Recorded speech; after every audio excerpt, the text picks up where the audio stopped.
નમસ્કાર મિત્રો, આજે વહેલી સવારથી જ કડાકા ભડાકા સાથે મેઘરાજા જોરદાર બેટિંગ કરી રહ્યા છે, તોફાની બેટિંગ કરી રહ્યા છે. ત્યારે હજુ પણ આગામી 2 દિવસ ધોધમાર વરસાદી માહોલ યથાવત રહેશે.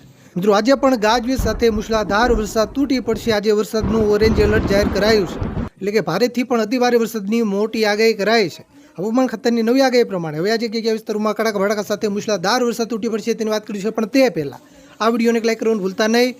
આવી જ રીતે આખું ચોમાસું વરસાદના સમાચાર સુધી પહેલાં જોવા માટે આપણે આ ચેનલને ખાસ સબસ્ક્રાઇબ કરવાનું પણ ભૂલતા નહીં. તો મિત્રો, પહેલાં આપણે સૌરાષ્ટ્ર વિસ્તારોથી શરૂઆત કરીએ. મિત્રો, સૌરાષ્ટ્રમાં જે ખાસ કરીને જે પશ્ચિમ સૌરાષ્ટ્રના ભાગો છે એમાં દેવભૂમિ દ્વારકા જિલ્લાના વિસ્તારો હોય, જામનગર હોય, પોરબંદર હોય, જૂનાગઢ અને રાજકોટ જિલ્લાના પણ કેટલાક વિસ્તારોમાં મધ્યમથી ભારે વરસાદ, એકલ દોકલ ટૂંકા વિસ્તારોમાં ભારેથી પણ અતિભારે સુધીનો વરસાદ પડી શકે.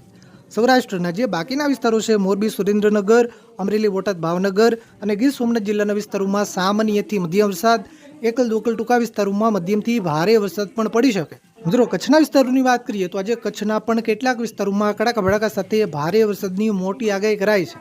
કચ્છમાં ખાસ કરીને જે પશ્ચિમ કચ્છના ભાગો છે અને જે દરિયાકાંઠાના વિસ્તારો છે એમાં લખપતના વિસ્તારો હોય, નખત્રાણાના વિસ્તારો હોય, નલિયાના વિસ્તારો હોય, માંડવી, મુન્દ્રા, કંડલા અને ગાંધીધામના પણ કેટલાક વિસ્તારોમાં મધ્યમથી ભારે વરસાદની શક્યતા વ્યક્ત કરાઈ છે.